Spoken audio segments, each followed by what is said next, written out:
FIFA world cup 2026 में सनसनीखेज मुकाबले जारी हैं, जहां बड़े अपसेट्स, जज्बाती लम्हात और अहम पेशरफ देखने को मिल रही है। सबसे बड़ी खबर मेक्सिको से आई है, जो इस टूर्नामेंट में राउंड ऑफ 32 के लिए क्वालिफाई करने वाली पहली टीम बन गई है। ग्रुप स्टेज में शानदार कारकर्दगी ने उन्हें आगे पहुंचा दिया है। दूसरी जानिब पुर्तगाल और DR कांगो के दरमियान मैच ड्रॉ हो गया। जहां पुर्तगाल से जीत की उम्मीद की जा रही थी, वहीं DR कांगो ने ज़बरदस्त खेल पेश करते हुए मुकाबला बराबर कर दिया। इस नतीजे ने पुर्तगाली मदाहों को मायूस कर दिया, ख़ास तौर पर क्रिस्टियानो रोनाल्डो के फैंस को।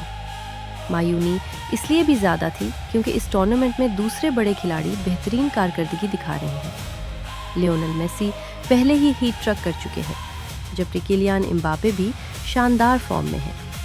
लेकिन सबसे अफसोसनाक लम्हा कनाडा और कतर के मैच में देखने को मिला।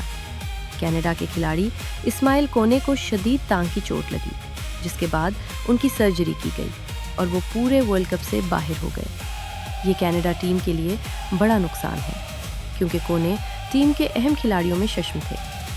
जैसे जैसे ग्रुप स्टेज आगे बढ़ रहा है, ये वर्ल्ड कप हैरानकुन नताइज से भरपूर साबित हो रहा है। ये टूर्नामेंट एक बार फिर साबित कर रहा है कि फुटबॉल में कुछ भी मुमकिन है और हर मैच कहानी बदल सकता है।